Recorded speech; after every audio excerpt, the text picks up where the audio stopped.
Capítulo 14.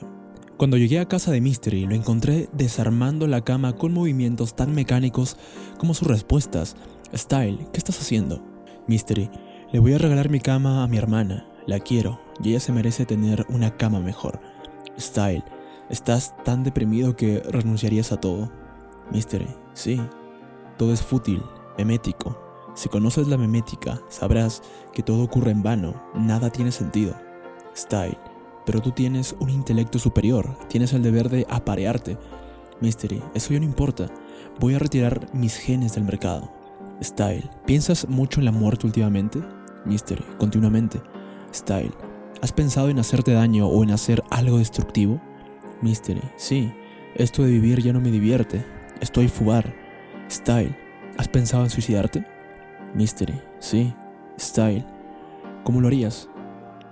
Mystery, me ahogaría. Siempre ha sido la forma de morir que más miedo me ha dado. Style, ¿qué te impide hacerlo? Mystery, primero quiero dar todas mis cosas. Tiré el ordenador de Patricia al suelo y lo rompí. Quiero darle el mío. Necesita un ordenador. Style, ¿le importó que se rompiera? Mystery, no mucho. Style, ¿se enfadó contigo cuando lo rompiste? Mystery, no. Style, ¿podrías suicidarte durante las próximas 24 horas? Mystery, ¿por qué me haces tantas preguntas? Style, porque soy tu amigo y estoy preocupado por ti. Suena el timbre. Style, ¿quién es? Voz en el portero automático. Hola, soy Tyler Durden. He venido a ver a Mystery. Soy absoluto fan suyo y me gustaría conocerlo. Style, no es un buen momento. Voz en el portero automático. Pero vengo desde Kingston. Style, lo siento, pero Mystery no puede ver a nadie ahora. Está enfermo. Capítulo 15.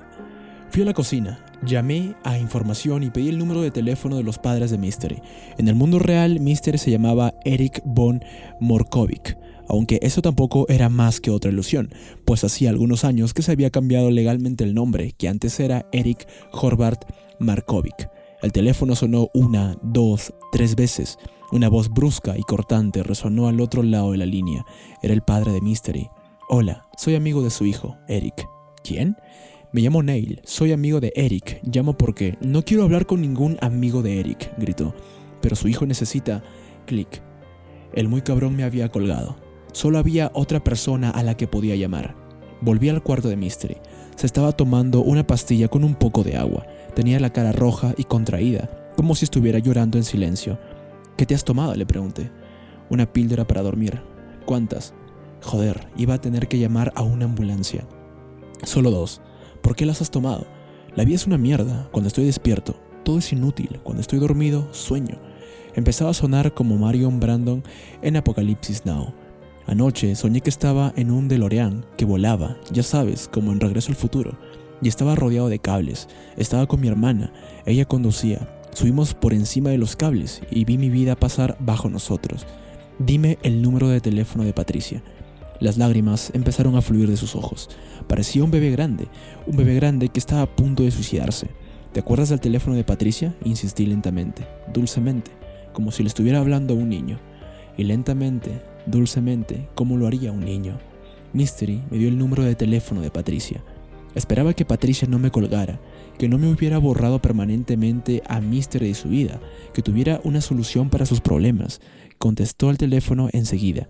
Ella había sido la pieza básica de la que dependía el equilibrio en la vida de Mystery, pero él no había advertido el alcance de su efecto estabilizador hasta que ella lo había abandonado.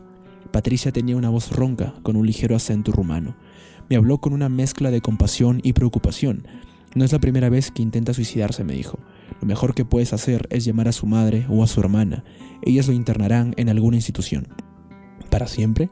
No, solo hasta que supere la crisis. Mystery salió de su habitación, pasó por mi lado y siguió andando hacia la puerta. ¿Qué haces?, le grité. Mystery se volvió hacia mí y me miró sin demostrar ninguna emoción. Lo hemos pasado bien, dijo. Después siguió andando hacia la puerta. ¿A dónde vas? Primero voy a matar a mi padre. Después me pegaré un tiro. Esas fueron sus últimas palabras antes de salir del apartamento. Capítulo 16. Fui corriendo detrás de Mystery, que bajaba la escalera lentamente, como un autómata. Lo adelanté y lo detuve en el portal. Venga, le dije, al tiempo que le tiraba de la manga. Volvamos arriba. He hablado con tu hermana. Va a venir por ti. Él vaciló unos instantes, como si no supiera si debía creerme. Se comportaba con completa sumisión, con continuas palabras de ánimo, conseguir que regresara al apartamento. Una vez ahí, volvió a llamar a su familia, usando el número de teléfono que me había dado Patricia. Todo irá bien mientras no conteste su padre, me dije. Contestó la hermana de Mystery. Me dijo que estaría ahí en media hora. Mystery se había sentado en el futón que tenía en la cocina. Las pastillas para dormir debían de estar empezando a hacer efecto, pues con la mirada perdida comenzó a farfullar frases inconexas sobre la teoría de la evolución, la memética y distintos patrones de sargeo. Cada frase acababa siempre con las mismas palabras: inútil o fubar. Su hermana entró en el apartamento seguida de su madre. Al ver a Mystery, las dos se quedaron pálidas. No sabía que estuviera tan mal, contestó Martina, mientras su madre lo ayudaba a bajar la escalera. Martina le preparó una pequeña maleta. Él se dejaba llevar dócilmente. Ajeno al mundo que lo rodeaba, salieron a las calles y se montaron en el coche que los llevaría al pabellón psiquiátrico del Hospital Humber. Mientras la madre abría la puerta del coche, un set de 4 chicas pasó andando por su lado. Por un momento, los ojos de Mystery recobraron su antiguo brillo. Lo observé atentamente, esperando que se volviera hacia mí y me dijera: ¿es tu set o el mío? Entonces yo sabría que todo se arreglaría. Pero el brillo desapareció de sus ojos. Su madre lo ayudó a entrar en el coche, levantó las piernas y las colocó dentro. Después cerró la puerta. Lo vi a través del cristal, con el set de las 4 rubias reflejado en la luna del coche. Estaba pálido. Tenía la mirada perdida, la boca cerrada y la mandíbula apretada. Su afilado piercing brillaba con ira contra la fría luz del atardecer. Las 4 chicas, paradas ante la puerta de un restaurante japonés, reían mientras miraban la carta de sushi. Era un sonido precioso, era el sonido de la vida. Esperaba que Mystery pudiera oírlo. Capítulo 17. La depresión de Mystery provocó una crisis de fe en la comunidad. Estábamos tan metidos en ella que nos estábamos destrozando la vida. A papá lo iban a echar de la universidad por sus notas. A Adonis, un MDLS de San Francisco, le habían despedido de su trabajo por publicista al descubrir que pasaba la mayor parte del día en el salón de Mystery. Yo hacía meses que no escribía prácticamente nada. Incluso Visión había llegado a tal nivel de adicción a los foros de seducción que le había dado los cables de su ADSL a su compañero de apartamento y le había pedido que los escondiera durante 2 semanas. Mientras tanto, la comunidad crecía exponencialmente. Todos los días, nuevos chicos, algunos de ellos todavía en el instituto, acudían a nosotros en busca de consejos, y no solo sobre seducción o socialización, sino sobre todo tipo de cosas. Nos preguntaban a qué universidad deberían ir, si debían dejar la medicación psiquiátrica que estaban tomando, si debían dejar de masturbarse o drogarse, si debían usar siempre un condón, si debían irse de casa. Querían saber qué leer, qué pensar y cómo comportarse para ser como nosotros. Una de esas pobres almas era un libanés musculoso de 20 y pocos años que se hacía llamar Priser. Era de El Paso y nunca había besado a una chica. Quería que lo ayudáramos a sentirse cómodo alrededor de las mujeres. Le dijimos que lo primero que tenía que hacer era intentar hacerse amigo de algunas chicas y, en segundo lugar, debía acostarse con una chica lo antes posible. Y no hacía falta que fuera demasiado exigente respecto a la chica. Priser siguió nuestros consejos al pie de la letra. Estas son las líneas escogidas de sus partes de sargeo. Grupo MSN, Salón de Mystery. Asunto, parte de sargeo. Perder la virginidad en Ciudad Juárez. Autor, Priser. Ya era hora que me acostara con una chica, así que crucé la frontera y fui a Ciudad Juárez. Ya sé que son putas, así que supongo que técnicamente no cuenta como seducción. De todas maneras, creo que me ayudará a sarjear, pues ya no pareceré tan desesperado. Al principio me costó empalmarme, lo que más me excitó fue hacerlo por detrás, y el 69. ¿Creéis que, ahora que ya no soy virgen, le pareceré más atractivo a las chicas? Grupo MSN Salón de Mystery. Asunto, parte de sargeo, otra noche en Ciudad Juárez. Autor, Priser. He vuelto a ir a la Ciudad Juárez. Ya he estado con 4 putas. Esta hasta se tragó mi lefa, pero sigo sin conseguir correrme dentro. ¿Eso es normal? En cualquier caso, lo que hice esta vez para practicar fue hacerme la idea de que ella era mi novia, aunque cuando le dije que quería comerle el agujero del culo, ella me cobró $5 más. Eso no moló. En cualquier caso, he pensado que, con todo el dinero que me gasto en talleres y en libros y ese tipo de cosas, podría irme de putas a México durante 6 meses. Quizás eso me ayudará más con mi sargeo. Es mucho más directo. Además, ¿no creen que follar más me ayudaría a tener más confianza en mí mismo? Cuando los miembros de la comunidad le recriminaron por colgar partes de Sargeo sobre prostitutas, Priester acudió a mí en busca de ayuda. Después fue Sid Pirk, de Rhode Island, quien acudió a mí en busca de consejos. Y después docenas de chicos más, de los que nunca había oído hablar, todos pidiéndome ayuda.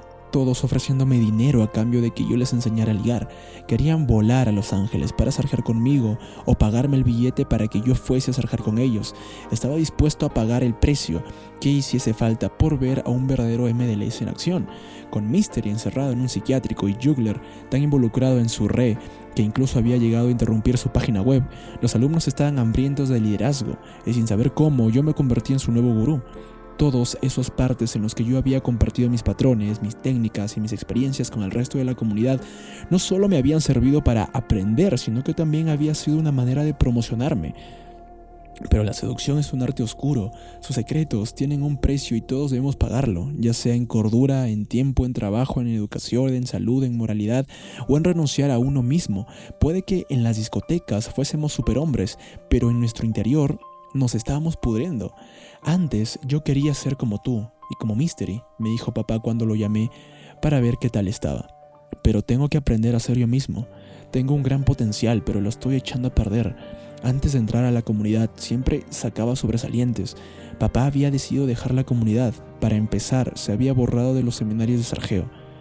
No volveré a llamar a una TV hasta que ponga mi vida en orden, me dijo. Y si me llaman ellas a mí, les diré que tengo que enderezar mi vida antes de salir con ellas. Prefiero vivir antes de sarjear. Tienes que enfocar los estudios como enfocas la seducción, papá. Sí, asintió él, como si acabara de tener una visión. Buscaré una a la par, cada asignatura, desarrollaré patrones y técnicas de estudio, cerraré mis exámenes con un 10. No sé, papá, quizás esté yendo un poco demasiado lejos, aunque pensándolo bien puede que funcione. Me siento libre, exclamó papá. Es una gozada. Me gustaría decir que todos nos sentíamos así, que todos nos dimos cuenta de que nos habíamos involucrado demasiado en el juego de la seducción, que todos dimos un paso atrás devolviendo el equilibrio a nuestras vidas, redefiniendo nuestras prioridades. Me gustaría decir que regalamos la seducción al lugar que le correspondía, el de un hobby glorificado. Pero en la hipnosis existe un concepto llamado fraccionamiento, según el cual, cuando una persona sale de un trance y luego vuelve a sumirse en él, el segundo trance es más profundo y poderoso que el primero. Y eso fue lo que nos ocurrió. Salimos de nuestro trance durante unos días, incluso llegamos a ver la luz del mundo real, pero no tardamos en regresar a la comunidad y esta vez llegamos más lejos de lo que ninguno de nosotros hubiera creído posible. Paso 6. Crea un lazo afectivo. Al observar el recreo parecía que los niños estaban jugando al fútbol mientras las niñas no hacían nada, pero las niñas sí hacían algo, hablaban unas con otras sobre el mundo en el que vivían y se convirtieron en expertas, mientras que los niños no lo eran. Carol Gilligan, In a Different Voice, Psychological Theories and Women's Development.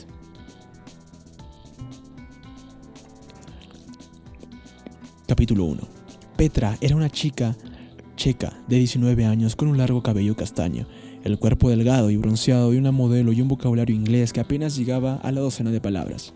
La conocía, a ella y a su prima, en la isla croata de Ibar con Nighty Night, un MLS de Seattle. Nosotros le enseñamos nuestros trucos de magia, les dibujamos un reloj en un trozo de papel y fijamos una hora para quedar esa noche. Las chicas llegaron a la hora acordada, nos cogieron de la mano y nos llevaron a una cala desierta. Se quitaron toda la ropa, menos las bragas, las zapatillas de tenis, y corrieron hacia el agua. Nosotros las seguimos e hicimos el amor con ellas mientras hablaban en checo. Anya era una croata de 21 años y mente rápida que estaba pasando las vacaciones con su hermana pequeña.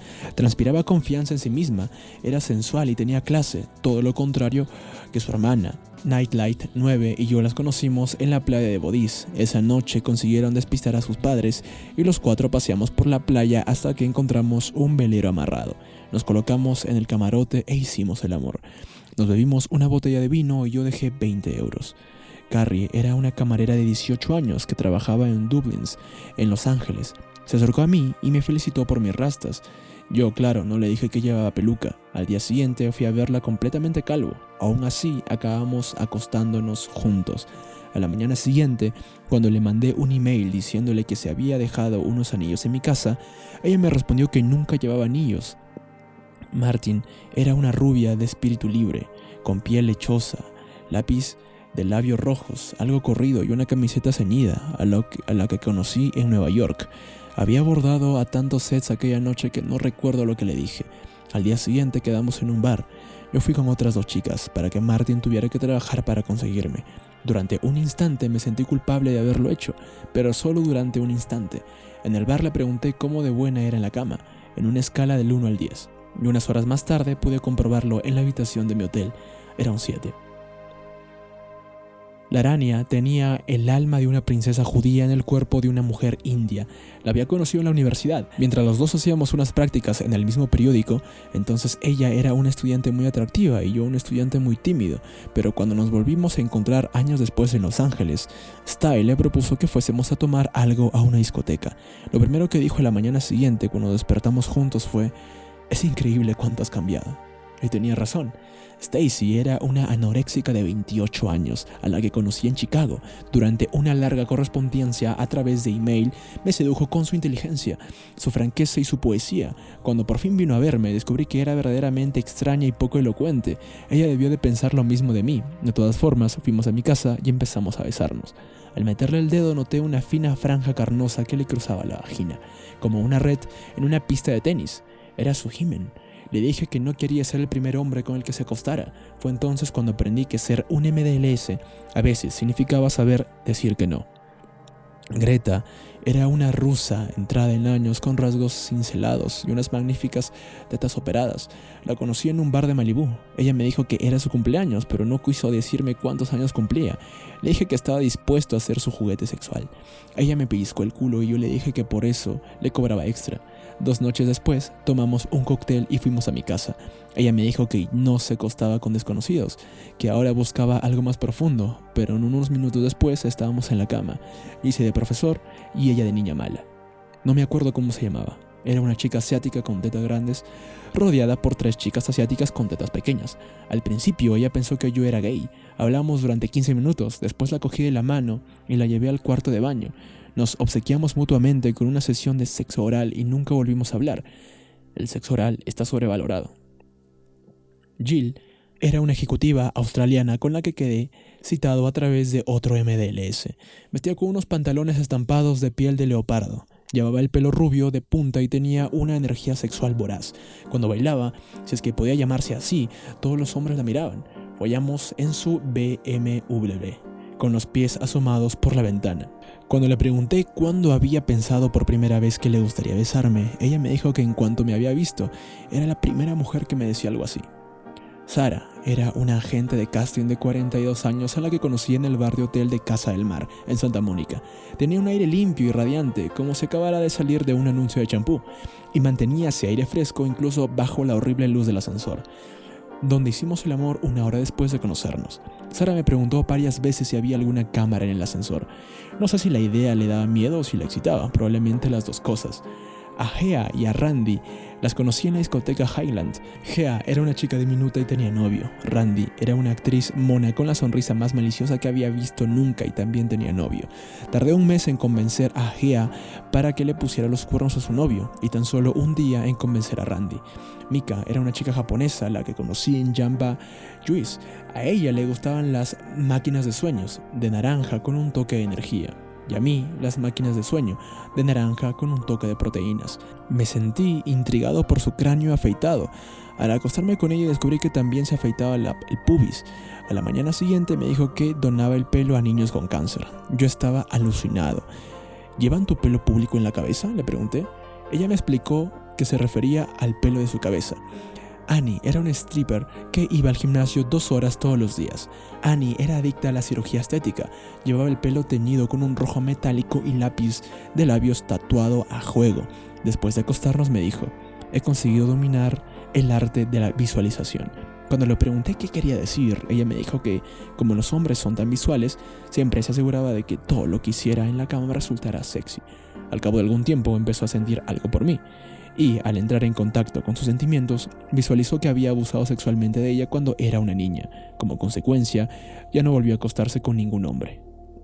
Maya era una bailarina de 23 años de cabello negro con el que estuve flirteando durante uno de sus espectáculos. Cuando nuestros caminos volvieron a encontrarse algún tiempo después, ella todavía se acordaba de mí. La noche siguiente la invité a venir a mi casa. Ella me dijo que tenía el coche en el taller. Yo le dije que le pagaría un taxi. Tardó menos de media hora en llegar. Alexis era la encargada de una tienda de ropa, aunque por su aspecto hubiera encajado mejor en un grupo de música New Wave de los años 80. Susana era una diseñadora recién divorciada que quería redescubrir su sexualidad. Doris era una mujer casada sin vida sexual. Nadia era una librera que follaba como una estrella del porno. Supongo que se puede aprender muchas cosas de los libros. Las 4 fueron el resultado de un experimento. Intenté crear una técnica perfecta para los anuncios de contactos y tras varios intentos lo conseguí. El secreto, aprendí, consistía en parecer un perfecto indeseable en el anuncio y comportarse luego como un perfecto caballero, fascinante y comprensivo. Maggie y Linda eran hermanas, ahora ya no se hablan. Anne era una chica francesa que no hablaba ni una palabra en inglés. Jessica era un ratón de biblioteca al que conocí cuando tuve que formar parte de un jurado. Sara me ayudó a conseguir una grúa cuando mi coche se estropeó. Conocí a Steph mientras repartía publicidad de un local de strippers en Sunset Boulevard. Susan era la hermana de un amigo. Tania era mi vecina. Mis deseos se habían hecho realidad. Las mujeres ya no eran un desafío, era un placer. Durante los meses que siguieron a la depresión de Mystery, yo había subido un nuevo peldaño como MDLS. Tras conseguir el número de teléfono de una chica, me resultaba fácil acostarse con ella. Antes, estaba tan obsesionado por ello que no conseguía tomarme el tiempo necesario para evaluar la situación y actuar en consecuencia. Ahora, tras acumular conocimientos y experiencia durante un año, entendí a la perfección el proceso de la atracción y las señales que daban las mujeres. Ahora, veía las cosas con perspectiva. Al hablar con una mujer era capaz de distinguir el momento exacto en el que ella empezaba a sentirse atraída por mí, incluso cuando se comportaba de forma distante o se sentía incómoda en mi presencia. Sabía cuándo debía hablar y cuándo debía callarme, cuándo empujar y cuándo tirar, cuándo bromear y cuándo sincerarme, cuándo besarla y cuándo rechazar sus besos. Fuera cual fuese la prueba, el desafío, la obsesión a la que me enfrentase con una mujer, sabía cómo responder. Cuando Maya, la bailarina de 23, me escribió: gracias por los orgasmos múltiples, llámame y decidimos a dónde me vas a llevar a cenar, me debes el taxi, me apetece que me saquen en una cita de verdad. No pensé que fuese una creída ni que me estuviera presionando. Lo único que intentaba era conseguir mi aprobación tras haberse acostado conmigo. Además de comprobar hasta qué punto podía controlarme, ni siquiera tuve que pensar en lo que iba a responderle. Lo que vamos a hacer es lo siguiente, le escribí. Primero te pagaré lo que te debo del taxi, tal y como prometí que lo haría. Después dejaré que me invites a cenar a cambio de los orgasmos. Maya me invitó a cenar. Yo tenía el poder de ver lo que los demás no veían. Yo era Mystery. Capítulo 2. ¿Quién es el mejor MDLS? Por Thundercat. De la guarida de la seducción de Thundercat. Hace tiempo que se había abierto el debate sobre quién es el mejor maestro de la seducción. Por supuesto, hay muchos egos involucrados en esta valoración, y todo el mundo tiene su propia opinión. De hecho, se trata de una cuestión tan subjetiva que no creo que nunca lleguemos a obtener una respuesta clara y sincera. Es como si durante una guerra preguntásemos quién es el mejor guerrero o el mejor soldado, pero eso no impide que los miembros de nuestra comunidad podamos evaluar a los distintos MDLS. Así que yo he decidido evaluar a los mejores. No hay ninguna duda. Style es definitivamente el mejor en el campo del sarjeo. Se trata del tío más malvado, escurridizo y manipulador al que he visto nunca en acción. Lo que pasa es que Style se acerca a ti sin que te des cuenta, y precisamente por eso resulta tan peligroso. Su sutileza es tan alucinante que antes de que puedas darte cuenta te autoevalúas ante él, dándole las armas que necesita para tenerte justo donde quiere. Y la cosa es que lo hace igual con las chicas que con los chicos. No hay nadie que esté a salvo de Style. Para que se hagan una idea de lo bueno que es, basta decir que se ha inventado la mayoría de las técnicas que usa y enseña a los demás gurús. Style es maquiavélico por naturaleza. Es alguien a quien admiro y temo al mismo tiempo. Capítulo 3. Me di cuenta de que todo había cambiado cuando viajé a Croacia tras la crisis depresiva de Mystery. Yo ya no estaba en la comunidad para conocer mujeres, sino para liderar a otros hombres, hasta tal punto que era así que 2 de los MDLS croatas con los que me quedé habían llegado al extremo de afeitarse la cabeza para emularme. A pesar de mi aversión a los gurús, me había convertido en uno de ellos. Cuando me aproximaba a una chica en una discoteca, se hacía el silencio a mi alrededor. Los chicos se acercaban todo lo posible, intentando oír lo que yo decía, apuntando mis palabras en sus cuadernos para luego memorizarlas. Al volver a casa, vi como Ross Jeffries llevaba a cabo una variación de mi frase de entrada de la novia celosa, la de la chica que no quiere que su novio hable con su exnovia de la universidad, seguida de una falsa limitación de tiempo. Un día incluso me mandó un email pidiéndome una copia de mi técnica evolucionada de cambio de fase. Ross Jeffries estaba copiando abiertamente mis patrones y tenía intención de enseñarlos en sus seminarios. Además, al poco tiempo, Thundercat colgó en el foro su lista de valoraciones, declarándome el número 1. Style ya no era un alumno. Neil Strauss había muerto.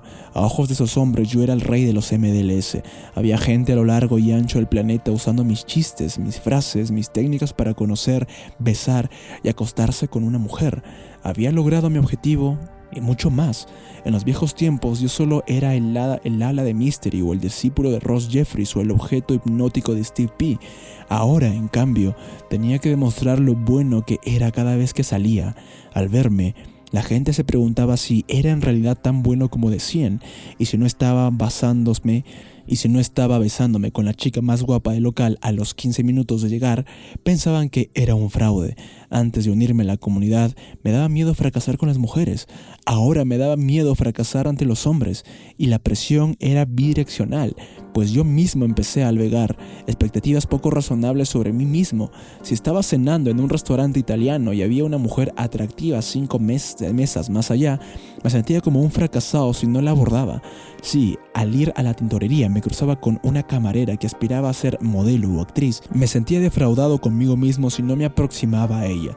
Y mientras que durante mis días de TTF me bastaba con hablar con una desconocida para sentirme eufórico, ahora tenía que acostarme con ella en menos de una semana para sentirme satisfecho. Aunque era consciente de que mi visión de la vida estaba seriamente distorsionada, sentía que era más honesto siendo un maestro de la seducción de lo que me había sentido siendo un TTF. Ser un MDLS no consistía solo en memorizar frases de entrada y estrategias de aproximación, sino también en aprender a ser sincero con las mujeres con respecto a tus expectativas. Ya no necesitaba engañarlas diciéndoles que quería tener una relación con ellas cuando lo único que quería era follar, ni pretender ser su amigo cuando lo único que quería era ser su amante, ni hacerles creer que teníamos una relación monógama mientras yo salía con otras. Había conseguido interiorizar la idea de que las mujeres no siempre buscan una relación estable.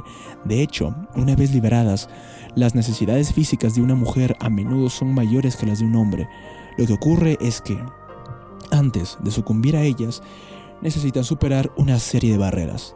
La razón de mi éxito como MDLS radicaba en que sabía evitar las reacciones que provocaban el rechazo de las mujeres. Mientras escribo esto, levanto la vista del teclado y miro a la mujer que tengo encima de mí. Es rubia y lleva una camiseta sin mangas con un sujetador negro. Me está sonriendo. Yo estoy dentro de ella. Ella se muerde el labio inferior al tiempo que se frota el clítoris contra mi pelvis. Tiene una mano apoyada en mi muslo y la otra sobre la pantalla del ordenador. Me pone cachonda oírte teclar, acaba de decirme. Déjame que te la chupe. Se acabó el viejo estereotipo del escritor. Este es el nuevo escritor. Puede escribir y jugar al mismo tiempo. Me recuerda a algo que me dijo una vez Steve P. sobre estar siempre en tu propia realidad. En nuestra realidad, el resto de las personas solo son huéspedes, así que si yo tengo que trabajar y tú quieres echar un polvo conmigo, pues bienvenida a mi realidad. Creo que está a punto de correrse, se está corriendo, bien hecho. Así que el proceso de sarjear está diseñado para prever y eliminar las objeciones de la mujer. Hablo de los verdaderos MDLS, no de los principiantes. La frase de aproximación, por ejemplo, debe ser casual. Ella no debe precipitarse como alguien que intenta ligar con ella, sino como un agradable desconocido. Te acercas a ella y a sus amigas y le dices: mi vecina acaba de comprarse 2 perros y quiere ponerles el nombre de un dúo de los 80 o de los 90. ¿Se les ocurre alguno? Cuando te diriges a un grupo de personas, lo primero que piensan es: ¿se nos va a pegar este tío toda la noche? ¿Cómo nos deshacemos de él? Así que te das a ti mismo una falsa limitación temporal. Solo puedo quedarme un minuto, les dices. Me están esperando unos amigos. Mientras interactúas con el grupo, te fijas en las personas que puedan intentar excluirte, los hombres celosos, las amigas sobreprotectoras. Los halagas para hacer que se sientan bien mientras le dedicas negas a tu objetivo. Si tu objetivo te interrumpe, puedes decir, vaya, ¿es siempre así? ¿Cómo la soportan? Si ella se molesta, retiene su atención con un ligero cumplido. Cuando se les acaban los posibles nombres para perros, Millie y Vanilly, Hal, Oates, Jay, Snoop, los he oído todos. Pasas a la demostración de valía. Les haces a las chicas el test de las mejores amigas o les enseñas algo sobre su lenguaje corporal o les haces una lectura caligráfica. Entonces le dices que tienes que volver con tus amigos. Pero ellas ya no quieren que te vayas, ya estás dentro del grupo, les has demostrado que eres la persona más divertida y más interesante del local, ya has realizado el enganche, puedes relajarte y disfrutar de su compañía. Escucharlas, aprender cosas sobre ellas, crear un lazo afectivo. En el mejor caso posible, puedes llevarte a un grupo entero o a tu objetivo, en una cita inmediata, a otro bar, a un café o a una fiesta. Ahora formas parte del grupo. Puedes empezar a centrar tu atención en el objetivo, que empiece a sentirse atraída por ti, como consecuencia de tu liderazgo y de tus negas. Cuando llega el momento de marcharse, dices que has perdido a tus amigos y preguntas si alguien de ellos puede llevarte a casa. Así le estás dando a tu objetivo la oportunidad de quedarse a solas contigo, sin que sus amigos piensen que pretendes acostarse contigo. Si la logística es demasiado complicada, consigue su número de teléfono y dile que la llamarás a la semana siguiente. Al llegar a tu casa, invítele a pasar para enseñarle eso de lo que habéis estado hablando. Una página web, una canción, un libro, un video, una camisa, una bola de jugar de bolos, lo que sea. Pero primero, invéntate otra falsa limitación temporal. Dile que tienes que acostarte pronto porque tienes mucho que hacer al día siguiente. Dile que solo puedes quedarte 15 minutos o después tiene que irse. Llegado a ese punto, los dos sabéis que vas a acostaros juntos, pero tú tienes que seguir disimulando para que ella pueda decirse a sí misma que las cosas ocurrieron por sorpresa, sin que nadie lo hubiera planeado. Enséñale tu casa, ofrécele una copa, dile que quieres mostrarle un video graciosísimo que solo dura 5 minutos. Desgraciadamente, la televisión del salón está rota, pero tienes otra en el dormitorio. Por supuesto, en tu dormitorio no hay sillas, solo está la cama. Cuando ella se sienta en la cama, tú te colocas lo más lejos posible, así que ella se siente cómoda y quizá un poco sorprendida de que no intentes algo. Al pasar por su lado, la rozas de manera sugerente, pero vuelves a alejarte de inmediato. Continúas usando una combinación de limitaciones temporales y de tiras y aflojas para aumentar su interés. Le recuerdas que tienes que acostarte pronto. Entonces le dices que huele bien. Lo olfateas lentamente, desde la base del cuello hasta justo debajo de la oreja.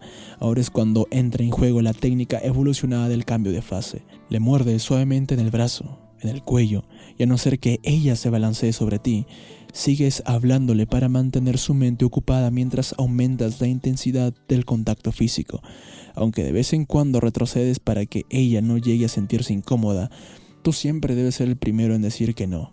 Eso se llama robarle su realidad. El objetivo es excitarla sin hacer que se sienta presionada, utilizada o incómoda. Le quitas la camisa, ella te quita la tuya. Empiezas a quitarle el sujetador. ¿Qué ocurre? ¿Ahora dice que no quiere seguir? Los MDLS tenemos un nombre para eso, resistencia de última hora. RUH. Tú debes retroceder un par de pasos. Esa resistencia no es un deseo real, solo está defendiendo su reputación. DR no quiere que pienses que es una chica fácil, así que os acurrucáis y habláis. Ella te hace preguntas tontas como si tienes hermanos y tú le respondes con paciencia, hasta que consigues que vuelva a sentirse cómoda. Entonces, vuelves a empezar desde el principio. La besas, le quitas el sujetador. Esta vez ella no pone ninguna resistencia. Le chupas las tetas. Ella arquea la espalda, está excitada, se sienta encima de ti y se frota contra tu muslo. Tú te empalmas, la levantas y empiezas a desabrocharle los pantalones. Ella te aparta la mano. Tienes razón, le dices respirándole en el oído. No deberíamos estar haciendo esto. Se siguen besando. Vuelves a intentar desabrocharle los pantalones, pero ella sigue sin dejarte, así que enciendes la luz, apagas la música y arruinas el momento. Después, coges el ordenador portátil y miras a ver si tienes algún email mientras ella se queda sentada en la cama, sin saber qué hacer. Eso se llama crear hielo. Hace un momento ella estaba disfrutando de toda tu atención, de tus caricias y de la intimidad del momento. Se sentía bien. Ahora le has quitado todo eso. Te acerca a ti y empieza a besarte el pecho, intentando recuperar tu atención. Tú dejas el ordenador en el suelo. Apagas la luz y le devuelves los besos y las caricias. Intentas desabrocharle los pantalones de nuevo. Ella vuelve a detenerte. Dice que acaban de conocerse. Tú le dices que la entiendes. Vuelves a encender la luz. Ella te pregunta qué estás haciendo. Tú le dices que respetas sus sentimientos, pero que ha arruinado el momento con su negativa. Le dices que no pasa nada con voz tranquila. Ella se pone encima de ti y protesta juguetonamente. Quiere acostarse contigo, pero antes de hacerlo quiere estar segura de que vas a volver a llamarla, de que no se va a arrepentir de haberlo hecho, aunque posiblemente sea ella quien no quiera volver a verte. Así que tú le dices que la comprendes y que la vas a llamar. Luego le pides que se quite los pantalones. Ella lo hace y disfrutan el uno del otro, con un orgasmo tras otro, a lo largo de la noche, de la mañana y quizá de la noche siguiente, hasta que ella te pregunta con cuántas mujeres te has acostado. Ese es el único momento en el que te está permitido mentir. Capítulo 4. Como comunidad habíamos alcanzado la cumbre de la arrogancia. Empiezo a sentirme como si estuviera cazando moscas a cañonazos, me dijo un día Madash. Acababa de vivir uno de los episodios de sargeo más peculiares de la historia de la comunidad. Jackie Kim, una oficinista de Chicago, había enviado accidentalmente a todos los contactos de su libreta de direcciones una descripción altamente crítica de una cita. Era tan superficial como las partes de sargeo de algunos de los MDLS. ¿Qué pienso de la cita?, había escrito. Pienso que su coche, su dinero, su puesto, su apartamento, su barco, en el que por cierto solo caben 6 personas, así que no me parece tan alucinante, y sus buenas maneras probablemente le valgan para conseguir otra cita.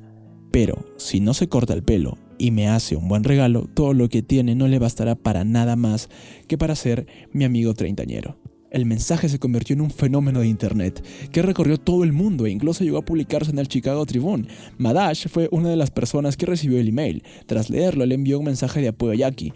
Ella contestó diciéndole que recibir su email había sido lo mejor que le había pasado últimamente y que lo leía para consolarse cada vez que alguien le mandaba un correo metiéndose con ella. Tras varios mails, un intercambio de fotos, una cita, Jackie acabó en la cama de Madash. No hicieron falta ni regalos, ni barcos, ni cortes de pelo, tan solo un sólido ejercicio de seducción. El éxito de Madash inspiró a muchos miembros de la comunidad. De repente, salir a sarquear un bar y a traer chicas a casa parecía demasiado fácil, demasiado normal. Vision llamó a una chica de compañía y le pagó $350 la hora. Su objetivo consistía en mostrarse tan interesante y seductor que fuese ella quien pagara por pasar la siguiente hora con él. Finalmente consiguió sacarle $80 a $20 la hora. Después siguieron viéndose gratis. Grimble sedujo a una chica de 19 años que había llamado a su puerta vendiendo revistas. Aunque abrió la puerta en calzoncillos y con una camiseta sucia, 3/4 de hora después estaban follando y ni siquiera le compró una revista. Al oír hablar de las últimas hazañas de Madash, de Vision y de Grimble, cualquier MDLS que se hubiera alejado de la comunidad tras la crisis de Mystery volvió a incorporarse en plena dedicación, y papá más que ningún otro. Los buenos propósitos de papá apenas duraron un mes. Transcurrido ese tiempo, papá decidió embarcarse en un viaje visitando a MDLS a lo largo y ancho de Norteamérica. Todas las semanas me mandaba su calendario. El miércoles iba a ver a Orion y a Madash a Chicago. Después conduciría a Michigan para conocer a Juggler y finalmente pasaría el fin de semana en Toronto con Captain BL, un MDLS sordo, y Number 9. La siguiente semana la pasó en Montreal con Cliff y David X. La posterior fue en California, donde condujo de San Francisco a Los Ángeles y de ahí a San Diego. Además, papá estaba en contacto permanente, ya fuese por teléfono o por internet, con MDLS de todo el mundo. Con el tiempo empecé a preguntarme si realmente quería aprender a sarjear o si lo que realmente deseaba era ampliar su círculo de amigos, aunque no creo que ni él mismo lo supiera. Sencillamente estaba haciendo lo que me había visto hacer a mí, viajar y conocer MDLS mientras me convertía en el mejor. Papá se había hecho especialmente amigo de un canadiense de 22 años que había descubierto la comunidad al entrar su madre por casualidad en una página web de seducción. Se hacía llamar Tyler Durden, en homenaje al sedicioso personaje de El Club de la Lucha, y al igual que lo haría un virus o un demagogo, elegid el símil que más os guste.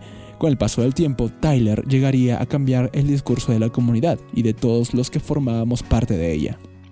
Tyler estudiaba filosofía en la Universidad de Queens, Ontario. Además de eso, apenas sabíamos nada sobre él, ni llegaríamos a descubrirlo nunca. Sostenía que había sido uno de los principales traficantes de drogas de Kingston y decía venir de una familia rica, haber escrito y publicado rigurosos ensayos filosóficos y haber sido culturista, pero nadie sabía si todo eso era verdad.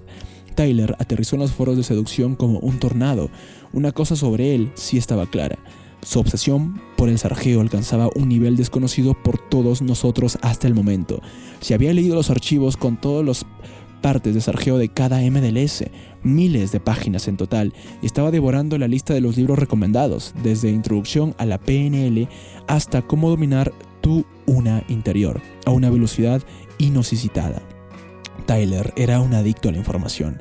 Al cabo de un par de meses, había devorado prácticamente toda la información disponible sobre el mundo de la seducción y se había reinventado como una autoridad en la materia que escribía, y colgaba en la red partes de sargeos llenos de impresionantes hazañas y bravuconerías. Como era de esperar, los chicos de la comunidad se sintieron atraídos por Tyler como las chinchetas por un imán. Era una voz nueva y exaltada, un gurú imprevisto y autodidacta. Pronto se convirtió en el ala de confianza de papá y se unió a él en sus visitas a los mejores seductores del país, y naturalmente uno de ellos era yo. Tyler Durden me mandaba correos electrónicos continuamente. Era un tipo insistente, como supongo que también lo había sido yo en su momento, pero Tyler parecía enorgullecerse de ser un provocador.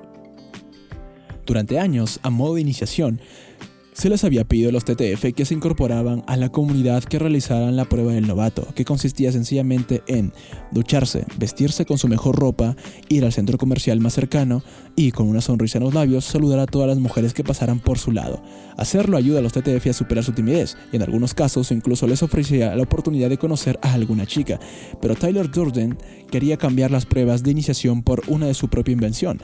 La llamaba Proyecto Caos, el homenaje al Club de la Lucha, y consistía en acercarse corriendo a una mujer atractiva y, sin decir una sola palabra, darle un golpe en la cabeza con algo blando o acosarla físicamente de cualquier otra manera igualmente juguetona.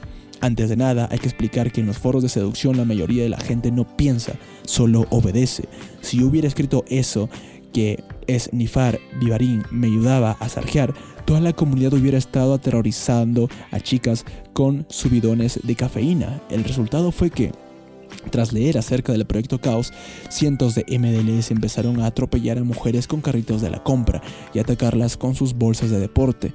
Más que un ejercicio de seducción, parecía el recreo de un colegio de primaria, y ahí residía precisamente su atractivo. Tyler Durden conseguía que la seducción pareciese divertida y subversiva, al contrario que, por ejemplo, la seducción acelerada, que exigía estudiar, tomar apuntes, memorizar frases y hasta caer en ejercicios de meditación. Pero había algo extraño en Tyler Durden. Visión lo había echado de su casa. Decía que era un huésped arrogante y desagradecido que exigía continuamente que le enseñasen nuevas técnicas. Además, aunque los partes de sargeo de Tyler eran divertidos, cada vez que tenía la oportunidad de acostarse con una chica parecía echarse atrás. Capítulo 5. Grupo MSN, Salón de Mystery. Asunto: cierre acelerado. Autor: Tyler Durden. No vais a creer lo que me acaba de ocurrir. No hace ni 15 minutos que ha pasado. He ido al centro comercial de Radio Centre para ver si conocía a alguna TV con la que salir esta noche, pues todos mis amigos, que son unos TTF, han quedado con sus novias. He dado varias vueltas, pero no he visto a ninguna TV que fuese más de un 7,5, así que me he puesto de mala leche. Estaba a punto de irme cuando he visto a una pelirroja que trabajaba en un Juice Master. Era otros 7,5, como todas las chicas de ese maldito centro comercial. He pedido un zumo y esto es lo que ha pasado. TD, ¿qué zumo de mango está mejor? ¿El huracán o la brisa? TB, el huracán. TD, me alegro, entonces ponme una brisa. TB, jajaja, vale. ¿Qué propulsor quieres? TD, ¿qué es un propulsor? TD, lo pone en el cartel. TD, o sea que puedo añadirle vitaminas y energías y cosas así al zumo. Fenomenal, seré un nombre nuevo después de este zumo. Esto es la leche. TB, jajaja. TD, chócala. TB, vale, chocamos las manos. Esto es lo más emocionante que me ha pasado en todo el día. TD, ¿tan aburrida estás? TV, sí, este trabajo es una mierda. TV, ¿sabes una cosa? TV, ¿qué? TV, me estoy enamorando de ti. TV, jajaja, vale, y yo también de ti. TV, perfecto, entonces deberíamos casarnos. Es alucinante que haya encontrado el amor de mi vida en un Joyce Master. TV, jajaja. TV, espera un segundo, tengo una idea, cierra los ojos. TV, ¿para qué? TV, tú ciérralos. TV, ¿es que vas a robarme el dinero de la caja? TV, no, no es para eso, te lo juro, tú confía en mí, recuerda que estamos enamorados. TV, está bien. El mostrador era muy ancho, me incliné hacia adelante hasta estar casi en horizontal y la besé. Ella se puso a gritar como si estuviera poseída. Todo el mundo se volvió a mirarnos y ella gritaba y gritaba como loca, levantando los brazos como si estuviera poseída, y yo pensaba, joder, sabía que algún día me iba a pasar algo así. Joder, debería haber esperado a tener más ID. Joder, creía que ya tenía bastantes, es la última vez que me meto en un lío como este. TV, pero si te he dicho que te quería antes de besarte. TV, grita. TV, ¿estás bien? TV, sigue gritando. TV, ¿puedo hacer algo? TV, estoy bien, solo $5.31. Y grita. Aunque empezaba a tranquilizarse, seguía gritando de forma interminente. TV, tranquila. TV, estoy bien, ¿cómo te llamas? TV, ¿no irás a llamar a seguridad? TV, no, es para introducir el nombre en el ordenador. Tengo que preguntárselo a todo el mundo. TV, me llamo Tyler. TV, es un nombre muy chulo. TV, gracias, ¿y tú cómo te llamas? TV, Lauren. TV, me gusta. TV, todavía no me lo puedo creer, ha sido lo más guay que me ha pasado en toda mi vida. TV, me alegro. TV, de verdad, molas un mogollón, de verdad. Ha sido la leche. TV, me alegro mucho de haberte alegrado el día. La próxima vez que venga podemos repetirlo. TV, sí, y también podríamos hacer más cosas. Me guiña un ojo. TV, lo que tú quieras, al fin y al cabo nos queremos. TV, te estaré esperando. TV, ¿por qué no me enseñas el cuarto de atrás? Seguro que ahí podríamos hacer más cosas. TV, venga, pasa. Yo estaba pensando, joder, no me lo puedo creer. Me busqué en los bolsillos y encontré 2 condones negros que me había dado Orión la semana pasada. Estaba preparado, pero de repente me entró el miedo. Pensé, joder, si hace tan solo 2 minutos que la conozco. Debía de haber 50 personas mirando mientras la TV me abría la puerta para que pasara detrás del mostrador. Y todos parecían estar pensando, ¿a dónde va ese chico? Y yo cada vez estaba más nervioso. Pensándolo ahora debería haberlo hecho, pero antes no pude, así que le dije a la TV, TV, la verdad es que tengo que huirme. TV, volveré a verte. TV, no creo, me voy mañana por la noche. TV, y esta tarde cuando salga del trabajo. TV, no puedo, he quedado con unos amigos. TV, bueno, de todas formas ha sido increíble, de verdad. Y me fui. Capítulo 6. Mystery había vuelto. Number 9, su compañero de apartamento, me llamó y me dijo que Mystery había salido del hospital y que estaba viviendo en la casa de sus padres. Al parecer tenía pensado volver al apartamento dentro de una semana, antes de que llegara Tyler Durden, que le había contratado un taller particular, aunque probablemente fuese demasiado precipitado. Mystery tenía que pagar el alquiler, además Tyler estaba empeñado en conocerlo. He salido de ese extraño viaje emocional con unos modelos cognitivos alucinantes, me dijo Mystery un par de días después. Su voz volvía a tener la claridad de la de Anthony Robbins y aparentemente volvía a pensar con lucidez, pero aunque Mystery volviera a valorar la vida, algo había cambiado en él. Tenía un punto maníaco, como lo había tenido siempre, solo que ahora era distinto. Más que volver a ser el de antes, Mystery parecía haberse transformado. Ahora tengo claros mis objetivos, continuó diciéndome. Tengo todas las zanahorias de motivación que necesito colgando delante de mí. Este primer año construiré los cimientos del espectáculo que destronará a Copperfield. He decidido competir con él. Soy una estrella, mi cerebro se ha transformado, dando vida a una mariposa. Le pregunté si seguía tomando algún tipo de medicación. Él me dijo que no. He pensado mucho en ello, siguió diciendo. Solo me deprimo cuando me aíslo del mundo. Piensa en lo que me llevo al psiquiátrico, la ruptura con Patricia, el plantón de Carly, la ausencia de cualquier tipo de motivación profesional y estar solo en el apartamento, sin nadie con quien hablar.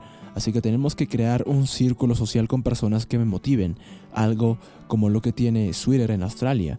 No podemos motivar unos a otros. En el hospital pensé mucho en todo esto.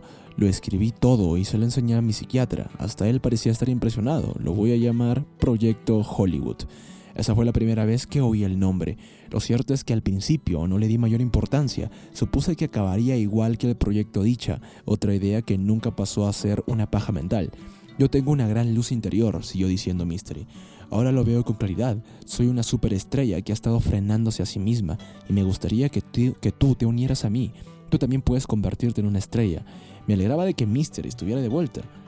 Aunque había regresado del hospital con algunos problemas, seguía teniendo el mismo encanto de siempre. Algunos lo llamarían narcisista y no se equivocarían al hacerlo, pero Mystery no solo veía grandeza al mirarse en el espejo, sino que también sabía reconocerla en quienes lo rodeaban. Eso era lo que lo hacía tan buen profesor. Ya soy una estrella, tío, le dije yo. Al menos en la comunidad. Mientras has estado afuera me han votado mejor MDLS, incluso por encima de ti. Es una locura. El otro día me llamó un tío de Inglaterra, al que no conozco de nada, y me dijo que siempre que se follaba a una tía, se imaginaba que es Style. Dice que así se siente más importante. ¿Qué te parece? De hecho, mi fama había alcanzado tal punto que cada vez me resultaba más difícil estar a la altura de mi reputación.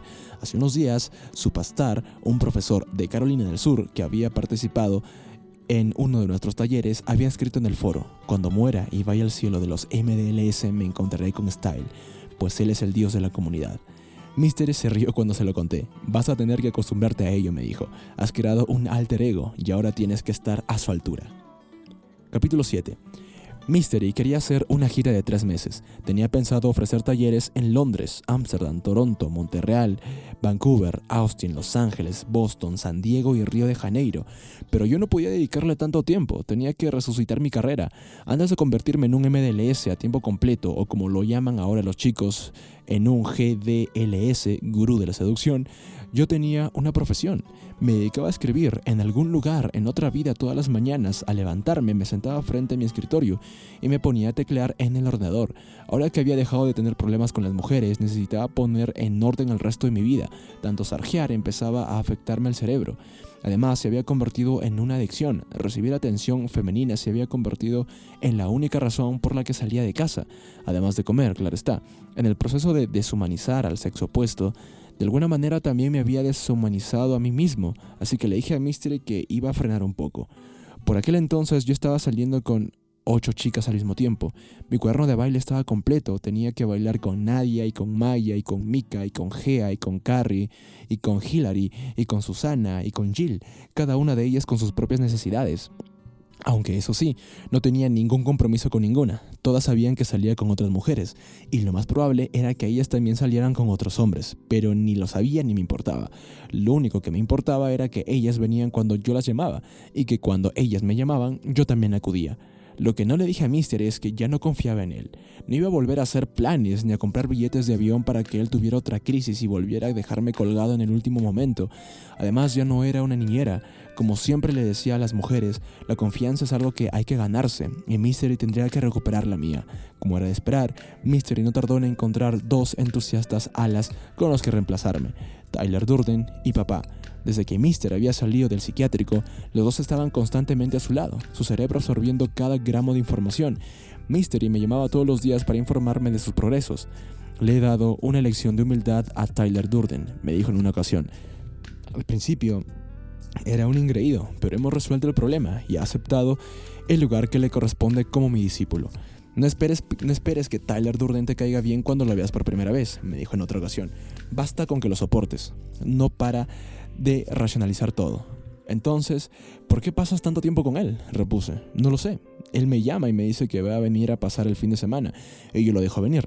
Es como una espina clavada en las entrañas que me obliga a salir de casa. ¿Qué me aconsejas?, le dije yo. ¿Crees que debo ofrecerle mi casa cuando venga a Los Ángeles con papá? Tyler forma parte de la comunidad, Style. Piensa en él como un primo un poco pesado que se tira muchos pedos. Una semana después, papá y Tyler Durden llamaron a mi puerta. Papá tenía buen aspecto. Llevaba una chaqueta de cuero, gafas de sol a modo de diadema y una camisa de vestir por fuera de los pantalones vaqueros. Lo acompañaba el ser humano más pálido que he visto en toda mi puta vida, con la única excepción de un albino. Un mechón de pelo rubio anaranjado salía disparado de su cráneo ovoide, como si fuera un troll de juguete. Levantaba la barbilla con una sonrisa que parecía de plástico y tenía los rasgos faciales tan aplastados que parecía estar pegados contra su rostro por una media invisible. Aunque decía ser un ávido levantador de pesas, por su aspecto desde luego nadie lo habría dicho, aunque técnicamente hablando no era una persona pequeña. Había algo débil en él. Me saludó con un movimiento de cabeza al tiempo que entraba en mi casa, pero no dijo ni una palabra y evitó mi mirada. No me fío de la gente que no me mira a los ojos. Aún así, decidió concederle el beneficio de la duda. Puede que estuviera nervioso, que quisiera causarme una buena impresión. En sus mensajes siempre hacía referencia a mis técnicas y a mis posts. Me admiraba, todos me admiraban, pero la mayoría lo hacía con humildad. Tyler Durden, en cambio, se comportaba con arrogancia cuando se sentía incómodo. A Bono de U2 le pasaba lo mismo. Tyler se relajó cuando salimos a cenar y comenzó a hablar sin parar, sin siquiera tomar aire entre frases. De hecho, resultaba difícil encontrar un hueco que hacer en algún comentario. Además, hablaba dando rodeos. En vez de ir directamente al grano, padecía una enfermedad llamada pensar demasiado. La cabeza me daba vueltas mientras la escuchaba. Yo le estaba entrando fuerte a esa tía, decía Tyler, pero fuerte de verdad.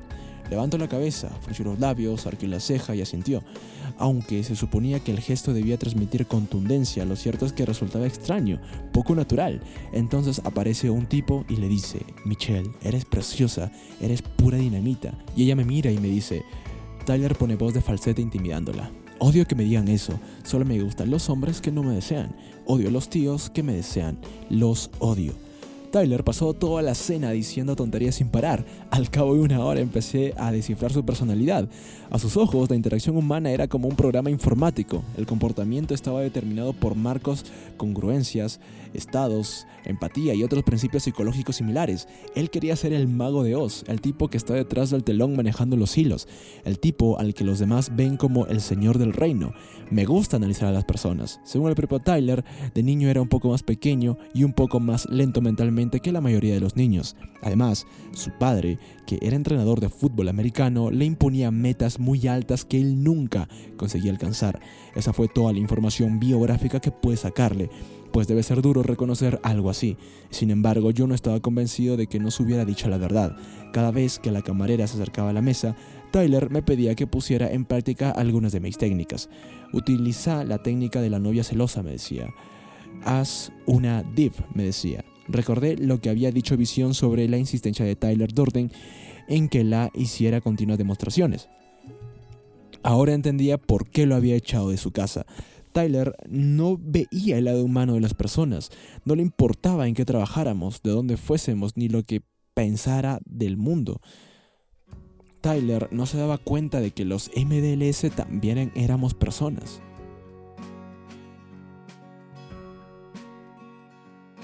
Capítulo 8. Yo había planeado una noche especial para papá y Tyler. Hilary, la bailarina burlesca de pelo azul por la que había competido contra Heidi Fleiss y con Andy Dick, tenía un espectáculo en el Spider Club de Hollywood. Así que llamé a un par de chicas y también a Laurie, la irlandesa que me había inspirado la técnica evolucionada del cambio de fase, y quedé con ellas en el club. También llamé a Grimble, pues pensé que a Tyler le gustaría conocerlo. Cuando llegamos, Laurie y las otras chicas nos estaban esperando en la barra. Prácticamente todos los hombres que habían en el club las miraban, intentando reunir el coraje necesario para acercarse a ellas. Cuando les presenté a Tyler, él se limitó a decir hola antes de sentarse. No abrió más la boca durante los siguientes 10 minutos. Era la primera vez que guardaba silencio durante toda la noche. Papá, en cambio, pasó inmediatamente a la acción. Al presentarse a las chicas, se quitó las gafas de la cabeza y se las puso a Laurie, una técnica que le había enseñado Mystery, para evitar que el objetivo se aleje durante la fase en la que es ignorado. Después, utilizó mi técnica de los dientes anchos con forma de C y los dientes estrechos con forma de U, para realizar una demostración de valía. Resultaba gratificante ver cuánto había progresado. Los defensores de la genética dicen que o se nace o no se nace con el don de atraer a las mujeres, y que basta con una mirada para saber quién lo tiene y quién no. Y eso era lo que yo siempre había creído, pero la comunidad se basaba precisamente en la idea contraria. Todo don se puede aprender. Aunque seguía viendo cierta torpeza en los movimientos de papá, era innegable que cada día lo hacía mejor. Mientras papá entretenía a las chicas, Tyler y yo fuimos a la otra sala a ver bailar a Hilary. Estaba encerrada en una jaula de pájaros, moviendo los dos inmensos abanicos de plumas con los que se cubría el cuerpo. Ahora le veían un hombro durante un espectáculo, ahora una parte de una pierna. Realmente tenía un cuerpo espectacular. ¿Por qué no les has dicho nada a esas chicas?, le pregunté a Tyler. No sabía qué técnicas habías usado ya con ellas, respondió él. No quería repetir algo que tú ya hubieras hecho. Tío, ¿es que no tienes una personalidad propia que puedas usar? Hillary llevaba unas braguitas de plumas a juego con los pequeños parchecitos que le cubrían los pezones. Tenía la piel muy suave. El único problema era que su nariz realmente parecía un pico. Y que la última vez que la había visto me había contado que acababa de tener un herpes. Después de eso me había quitado las ganas de acostarme con ella. Pero Hillary había hecho lo correcto. Si lo hubiera mantenido en secreto, podría haberme contagiado. No podía castigarla por ser honesta, pero desde entonces me sentía incapaz de acostarme con ella. ¿Por qué no vamos a otro sitio?, sugirió Tyler. ¿Por qué íbamos a hacer eso? Esto está lleno de chicas. Quiero verte trabajar en un sitio donde no te conozca nadie, insistió Tyler. Hillary se cubrió el cuerpo con uno de los abanicos, se quitó las braguitas y se las lanzó al público. Un trozo de tela lleno de herpes voladores. Un estudiante de universidad con unas zapatillas como chuletas de cordero cogió las braguitas al vuelo, las apretó en un puño y las lanzó excitada al aire. Era su trofeo venéreo. Una mano me apretó al hombro. Era Grimble con su camisa de la suerte. ¿Qué tal, tío?, me preguntó. Aquí estamos, le dije. Te presento a Tyler Durden. ¿Qué te parecía llevarlo a Sandler Ranch? ¿Es que tú no vas a venir?, protestó Tyler. Quería verte en acción. Estoy cansado. Si vienes, te haré mi imitación de Mystery quejándose de cuando echa de menos a su alma gemela Style. A todo el mundo le encanta. No, gracias. Me senté junto a Hillary, que acababa de terminar su actuación. ¿Quiénes son esos pardillos con los que has venido?, me preguntó. Son MDLS. ¿No lo parece? Son jóvenes, todavía están aprendiendo. Dales tiempo. Hillary se arrancó lentamente una pestaña postiza. ¿Te apetece ir a El Carmen?, me preguntó mientras se arrancaba la otra pestaña postiza. Si la acompañaba, tendría que acostarme con ella. Eso formaba parte del trato. Te lo agradezco, pero estoy agotado. Me voy a ir a casa. La verdad es que era demasiado aprensivo para ser tan promiscuo.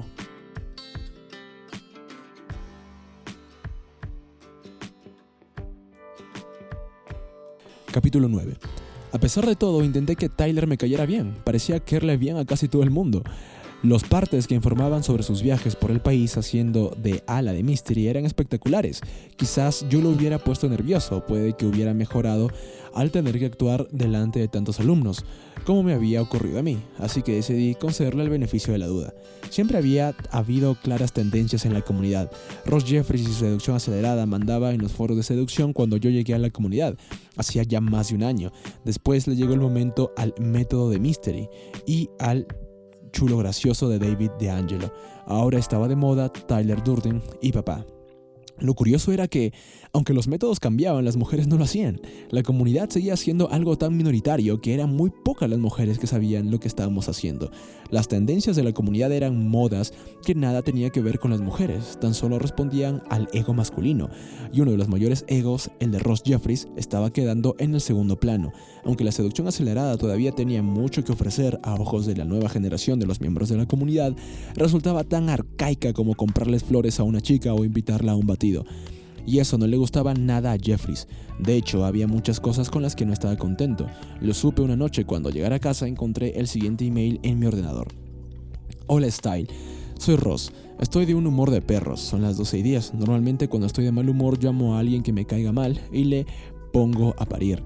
Pero esta noche no voy a hacer eso. Solo quiero decirte que estás siendo injusto conmigo y que no te pasaría nada por llevarme a alguna fiesta, aunque me debes mucho más que eso. Si no lo haces, no voy a echarte en cara. Me limitaré a cerrarte las puertas de los círculos de seducción acelerada. Te juro que lo haré, así que piensa en cómo te ha cambiado la vida gracias a mi trabajo y piensa en lo que me has dado tú a cambio. El nuestro no ha sido un intercambio equilibrado, creo que me entiendes. Jeffries tenía razón, lo había ignorado por completo desde aquella fiesta a la que fuimos juntos en Hollywood. Pero, antes de volver a llevarlo a una fiesta, tendría que borrar de mi cabeza la imagen de Jeffries olfateándole el trasero a Carmen Electra. De todas formas, al cabo de un par de días lo llamé y lo invité a cenar por los viejos tiempos. Jeffries no estaba tan enfadado como yo había imaginado, sobre todo porque había otra persona que lo irritaba más que yo, Tyler Durden. Este tío me produce escalofríos, me dijo Jeffries. Hay algo que me da miedo en su falta de humanidad. No me sorprendería que uno de estos días dejara colgado a Mystery y empezara talleres por su cuenta. Se siente incómodo cuando está con personas más poderosas que él. Además, ya va diciendo por ahí que es mejor que Mystery. Aunque atribuí el comentario a la mente paranoica de Jeffries, Tyler Durden no tardó en demostrar que tenía razón, y según Mystery yo era el culpable de todo. Ya no me divierto en los talleres, se quejó Mystery. Me había llamado desde Nueva Jersey, donde estaba con Tyler Durden y con papá. Ahora no son más que un trabajo. Los talleres solo son divertidos cuando tú me acompañas. Me sentí halagado. Aunque los talleres no eran una forma de diversión, realmente eran un trabajo. Además, mis prioridades han cambiado, continuó diciendo. Al principio se trataba de ser el centro de atención. Ahora creo que lo que busco es amor. Quiero tener una relación que me haga sentir cosquillas en el estómago. Busco una mujer a la que pueda respetar por su arte, como una cantante o una bailarina de strippers. La inevitable ruptura no tardó en producirse. Mystery viajó a Inglaterra y a Ámsterdam con Tyler y papá. Los talleres fueron un éxito sonado y, al acabar, Tyler Durden y papá se quedaron en Europa para satisfacer la demanda de nuevos talleres. Era verano y la perspectiva de enseñar a surfear a otros chicos en Europa resultaba mucho más atractiva que la de conseguir un trabajo sirviendo helados o vendiendo ropa en un baby cup. Mystery me llamó en cuanto llegó a Toronto. Mi padre tiene cáncer de pulmón, me dijo. Le queda poco tiempo. Resulta raro, pero eres la primera persona a la que quería llamar. ¿Cómo te sientes? No estoy triste por él, pero cuando ha llegado a mi casa, mi madre estaba llorando y nunca la había visto llorar. Mi padre siempre ha dicho que quería que rociaran su tumba con whisky. Mi hermano dice que espera que no le moleste que lo filtre antes por su vejiga. Mystery se rió. Yo intenté hacerlo también, pero no lo conseguí. La imagen no resulta graciosa si no odiabas al padre de Mystery. Mientras tanto, los talleres europeos de Tyler Durden y de papá estaban siendo un completo éxito. Al principio se habían limitado a enseñar el método de Mystery, pero todo eso cambió una noche en Londres, cuando encontraron su propia escuela de Leicester Square, punto de reunión de mochileros, noctámbulos, turistas, artistas callejeros y borrachos en general. Fue ahí donde nació el método de MAGGEO. Los MAG son una espina clavada en el costado de todo MDLS. No hay nada más humillante que ser levantado en volandas por un gigante que apesta a cervezas mientras se burla de tu ropa o de tu aspecto delante de las chicas con las que estás intentando sarjear. Es un doloroso recordatorio de que no eres uno de los chicos populares, de que no eres más que un don nadie disfrazado. Y aunque Tyler Durden posiblemente fuese el mayor don nadie de todos nosotros, compensaba su falta de gracia y de saber estar con razonamientos analíticos. Tyler era un deconstruccionista social y un estudioso del comportamiento humano. Observaba cómo se relacionaban los seres humanos y diseccionaba el proceso en los componentes físicos, verbales, sociales y psicológicos que lo provocaban. Maggear, o eliminar a un macho competitivo de un set, era una técnica que atraía a su lado más subversivo.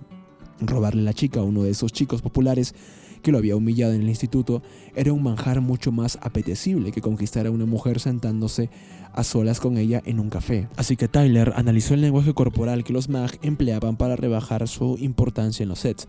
Observó cómo miraban fijamente a las chicas para indicarles que eran un don nadie y analizó su manera de hacerte perder el equilibrio dándole una fuerte palmada en la espalda.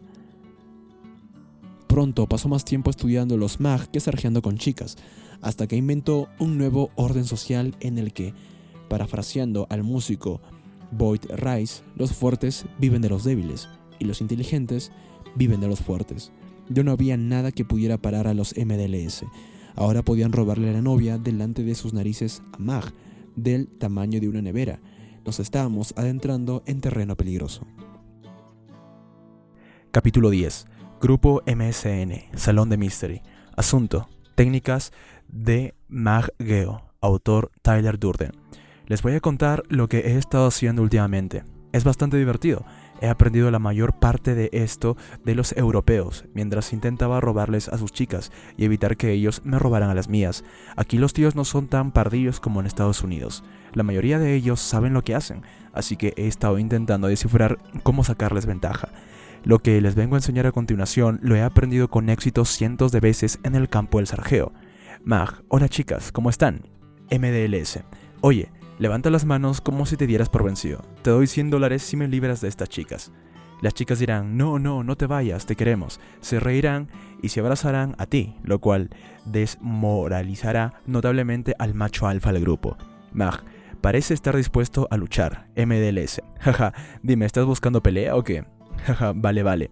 Espera un momento, te diré lo que vamos a hacer. Primero echaremos un pulso y después haremos una competición de flexiones con una sola mano. Entonces flexionas el brazo sacando la bola. Mientras dices: chicas, ellas te aplaudirán y alabarán tu fuerza. El mag quedará como un idiota. porque estás haciendo que parezca que intenta impresionar a las chicas con su fuerza. Mag, tú sigue hablando, tío. A ver si tienes algo inteligente que decir. MDLS. La verdad es que es difícil impresionar a los londinenses. Resultan tan masculinos con sus camisas de rugby y vuestros zapatos brillantes. Tengo que reconocerlo. Son los mejores. El objetivo es ridiculizarlo con cualquier cosa que sepas de él, por irrelevante que sea. Así consiguen que se sientan incómodo, y eso se reflejará en su lenguaje corporal. Mag, ¿eso que llevas dibujado en la camisa no es un culo? Vas a necesitar mucha ayuda si no quieres que te lo rompan. MDLS. Tienes razón, tío. Por eso me he fijado en ti. Te necesito. Por favor, ayúdame. En cuanto te he visto, me he dado cuenta de que eres el elegido para proteger mi esfínter. De hecho, alguien me dijo exactamente esas palabras. Cuando te enfrentas a un mag que sabe expresarse, tienes que superarte a ti mismo.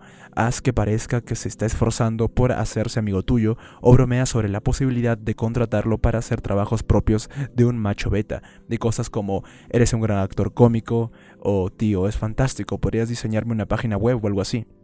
Mag empieza a darte pequeños empujones para demostrar su superioridad. MDLS. Tío, me siento halagado, pero no me gustan los tíos. Te has equivocado de local. El bar gay está en la calle de al lado. Así que se mira, pero no se toca. Las chicas se ríen de él. Él insiste en que no es gay. Mag acerca su cara a la tuya con gesto amenazante. MDLS, no haces nada, permaneces tranquilamente donde estás sin decirle nada. Si él insiste en hacerse el alfa y tú lo ignoras, acabará pareciendo un beta que se esfuerza demasiado por atraer tu atención. Otro truco posible consiste en hacerles gestos a las chicas como diciéndoles, vámonos de aquí, míralas como se miren de entre sí cuando tú tienes una aproximación fallida y se irán contigo. Más pistas. Si hay un mag dentro de un set, el objetivo siempre es neutralizarlo, pero si el mag acaba de incorporarse al set, el objetivo es deshacerse de él. Para conseguirlo, hay que utilizar el lenguaje corporal adecuado. Al hablar, debes tener siempre una gran sonrisa en los labios, y si puedes, dale una palmada suficientemente fuerte en la espalda, como para que se escupa lo que se está bebiendo. Tienes que hacerlo todo como si estuvieras siendo amistoso, y entonces, y esto es algo que me pasó a mí, dile, juego limpio, tío, y tiéndele la mano.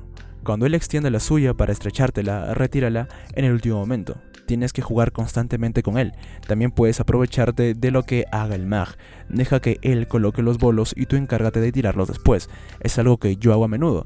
Dejo que otro tío se trabaje a la chica y en el último momento, cuando ella parece dispuesta a llegar a más, me aproximo al set y se la robo. Basta con decirle que está asustando a la chica y alejarte con ella. A esas alturas, la chica ya está pensando en la posibilidad de enrollarse con un tío, con lo cual mi parte resulta mucho más fácil. Esta técnica me ha funcionado en al menos el 90% de los sets con los que la he usado. Que se diviertan. Capítulo 11. Mystery recibió con indignación los partes de los talleres londinenses de Tyler Durden y papá que aparecieron en Cliff's List. Lo que le molestaba no era el magueo, pues había que reconocer el mérito que tenía con respecto a eso. No, lo que le indignaba era que Tyler Durden y papá hubieran creado su propio foro de seducción y que estuvieran haciéndole la competencia abiertamente. Mystery llamaba a los seminarios que impartía en las aulas dinámicas sociales, y ellos llamaban a sus talleres verdaderas dinámicas sociales. Papá era tan autómata en los negocios como lo era sarjeando. De ahí que copiara el modelo de Mystery hasta en el más mínimo detalle. Mystery cobraba $600, igual que Tyler y papá. Los talleres de Mystery duraban 3 noches, igual que los de Tyler y papá. Los talleres de Mystery empezaban a las 20:30 y acababan a las 2:30, igual que los de Tyler y papá. Aunque Tyler Durden y papá sostenían que Mystery les había dado permiso para dirigir sus propios talleres, Mystery decía que había usado su lista de clientes sin pedirle permiso. Al agotar ese curso se había dirigido a las guaridas de seducción acelerada, haciendo negocio con los discípulos de Ross Jeffries, y cuando Jeffries empezó a olerse que había algo podrido, Tyler y papá habían abierto sus propias guaridas a lo largo y ancho del país, empezando por Play, que era como se conocía al grupo de Los Ángeles que celebraba sus foros en Yahoo. Mientras que Mystery admitía como máximo a 6 personas por taller, papá y Tyler Durden lo hacían sitio hasta para 20 alumnos. Era una locura, pero el dinero no dejaba de entrar. En cada taller, papá elegía a un alumno para que hiciese de ala invitado en el siguiente taller. Así, papá no tardó en tener su propio grupo de alas. Glakes, un campeón de karaoke de San Francisco, Sick Boy, un diseñador de moda neoyorquino de mandíbula predominante, Dreamweaver, un ex alumno de Mystery e incluso de Extra Mask, que lo acompañaban en todos sus talleres.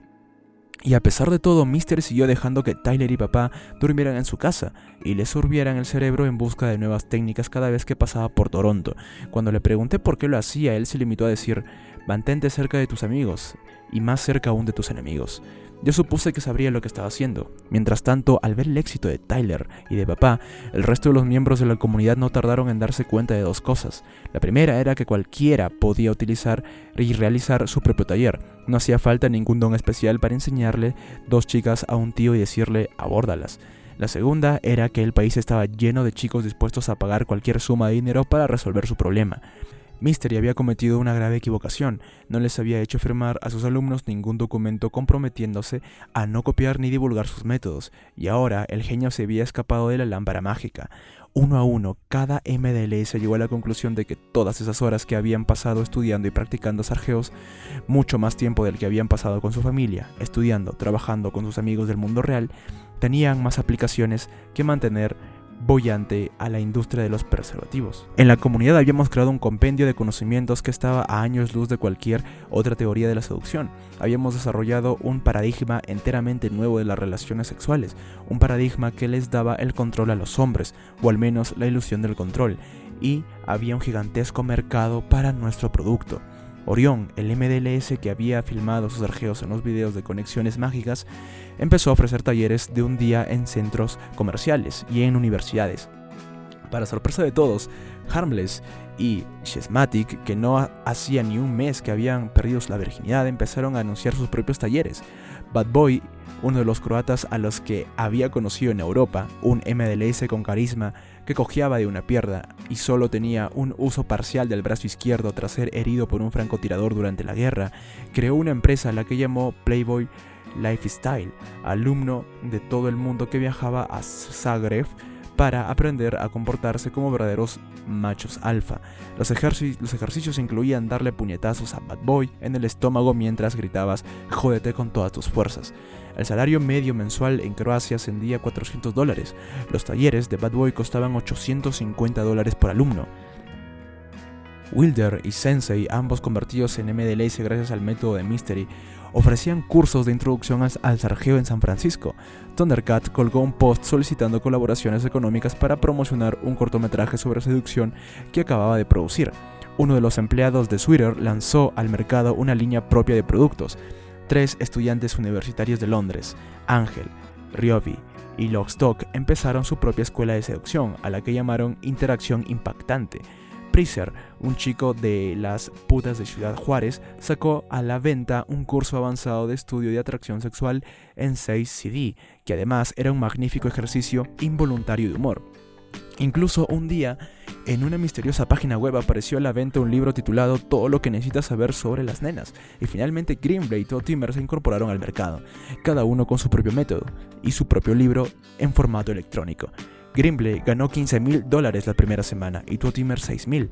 La comunidad vibraba con iniciativas empresariales y yo me di cuenta de que había llegado el momento de hacer algo. Aquello podía estallar en cualquier momento. Hacía 1 año y medio que había participado en mi primer taller con Mystery. Había llegado el momento de reclamar mis derechos sobre la subcultura de la seducción, antes de que otro escritor se me adelantara. Había llegado el momento de relevar mi identidad. Yo no era solo un MDLS, también era un escritor. Tenía una profesión, así que llamé a un editor que conocía en la sección de moda del New York Times. Nadie usaba nunca su nombre verdadero en la comunidad, siempre nos llamábamos por nuestros alias, incluso Ross Jeffries y David DeAngelo eran seudónimos. Nuestras verdaderas identidades no tenían importancia en la comunidad, de ahí que pocos, si es que había algunos, supieran mi verdadero nombre o que yo escribía para el New York Times. No resultó fácil conseguir que publicaran la historia en el periódico.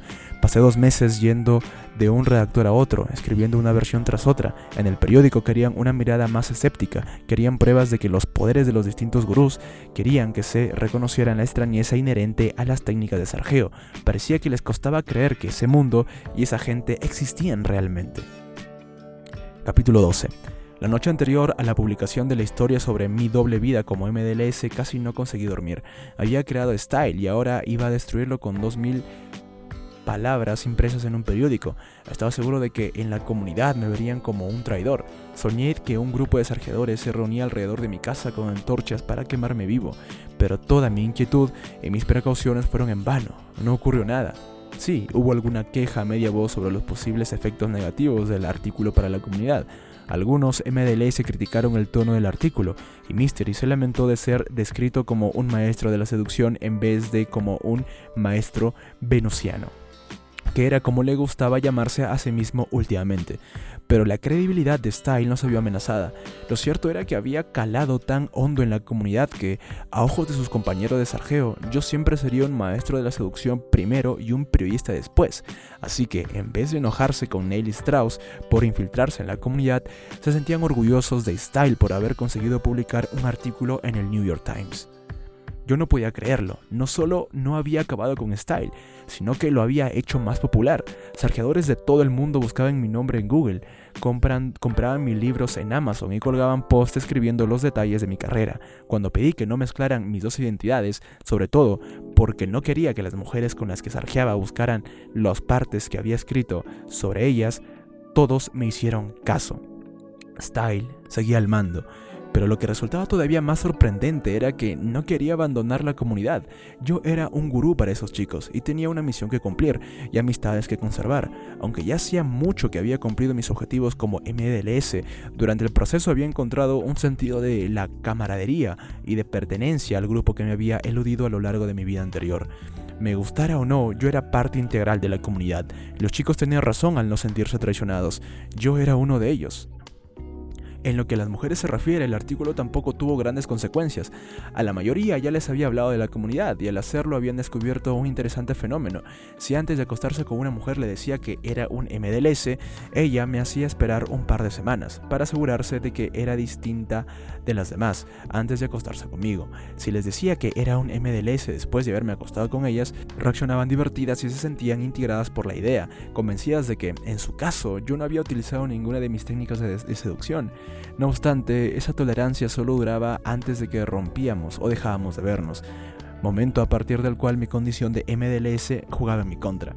El problema de ser un MDLS es que para las mujeres los conceptos de sinceridad y confianza tienen una grandísima importancia y las mismas técnicas que tan eficaces se revelan a la hora de empezar una relación violan principios que son necesarios para prolongarla. Al poco tiempo de publicar mi artículo en el New York Times, recibí una llamada de Will Dana de la revista Rolling Stone.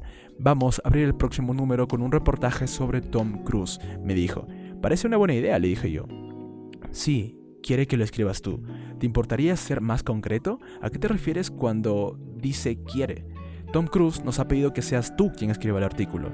¿Por qué? Yo nunca he entrevistado a un actor.